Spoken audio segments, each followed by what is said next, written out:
শেষমেশ শুভর পা ধরে ক্ষমা চাইল জিনিয়া। সম্পূর্ণ জানতে ভিডিওটিতে একটি লাইক করে দেখতে থাকো। গল্পের শুরুতেই দেখা যায় যে সবাই মিলে জিনিয়াকে ধরে ধরে ওপরে তোলে। নাচ করতে করতে জিনিয়া তো পা মুচকে পড়ে যায়। সেবন্তী তখন বলে, জিনিয়া তুমি শেষ পর্যন্ত এইভাবে পড়ে গেলে, এবার কি হবে বলো তো? জিনিয়া তখন বলে, আমি কি করে বুঝবো মম যে আমি এইভাবে পড়ে যেতে পারি? আমি তো নাচই করছিলাম, আমার আর বেস্ট কাপল অ্যাওয়ার্ড পাওয়া হলো না। তার মধ্যেই এরপর আদ্রিত আর শুভ দুজন মিলে নাচ করতে শুরু করে, যা দেখার পর সবারই খুব ভালো লাগে। এরপরেই সেবন্তী ঠিক করে সে শুভর সাথে নাচ করবে। তারপর শুভ আর সেবন্তী দুজন মিলে অসাধারণ সুন্দর ডান্স পারফরমেন্স করতে থাকে, যা দেখার পর সবারই খুবই ভালো লাগে। এর মধ্যে জাজেসরা তো ছিল, তারা তিনজন মিলে শুভকে আর সেবন্তীকেই অ্যাওয়ার্ডটা দিয়ে দেয়। আর শুভ তখন বলে, মায়ের কাছ থেকে মানে মা যদি আমাকে নিজে হাতে এটা তুলে দেয় তাহলে আমার খুব ভালো লাগবে। আর ঠিক সেটাই হয়। তখনই সেবন্তী নিজেই শুভর হাতে উপহারটা তুলে দেয়, পুরস্কারটা তুলে দেয়। আর তখন জিনিয়া কোনোভাবেই এটা সহ্য করতে পারে না। জিনিয়া বলে, মম আমার হাত থেকে তাহলে উপহারটা বেরিয়ে গেল। সেবন্তী বলে, আর কি করবে, তোমার এই সমস্ত কাজবাজ দেখে আমার রাগ হয়, কিছু করারও তো নেই। এর মধ্যে জিনিয়া ঘরে চলে যায়। শুভ তখন এক গ্লাস ফ্রুট জুস নিয়ে গেছে আর বলে, নাও জিনিয়া এটা খেয়ে নাও, এটা খেয়ে দিয়ে মাথাটা ঠান্ডা করো। জিনিয়া তখন বলে, তুমি কি আমাকে কাটা ঘায়ে নুনের ছিটা দিতে এসেছো?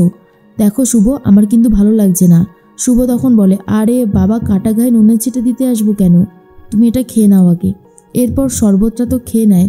আর ঠিক তখনই শুভ বলে, আমি জানি তুমি যতবারই এই বাড়িতে আসো আমার স্বামীকে নিজের দখলে নিয়ে আসার জন্য চেষ্টা করো, কিন্তু সেটা তো আর হবে না। আমি কোনোভাবেই আদ্রিতকে ছাড়বো না। তুমি কি ভেবেছো তোমাকে আমি নিজের হাতে নিয়ে এসে এসব খাওয়াবো? তোমাকে আমি শেষ করার প্ল্যান করেছি। আর এটা শোনার পরে অবস্থা খারাপ হয়ে যায় জিনিয়ার। জিনিয়া ভাবে শুভ হয়তো তাকে কোনো বিষ খাইয়ে দিয়েছে।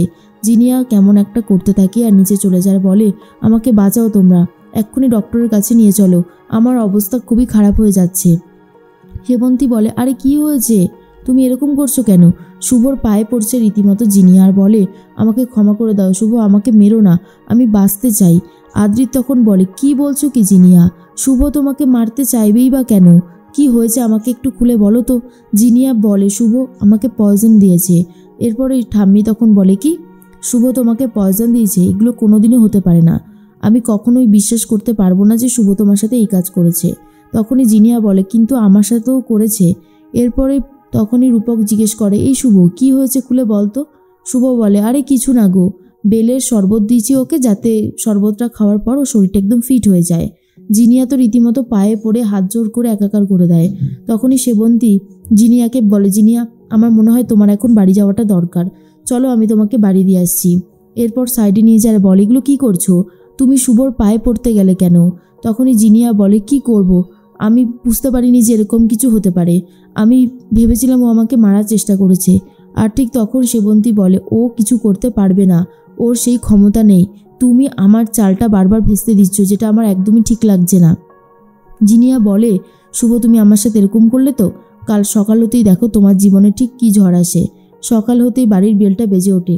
শুভ দরজা খুলতেই দেখে একটা পার্সেল এসেছে আর সেখানে লেখা ছিল, আই লাভ ইউ শুভ।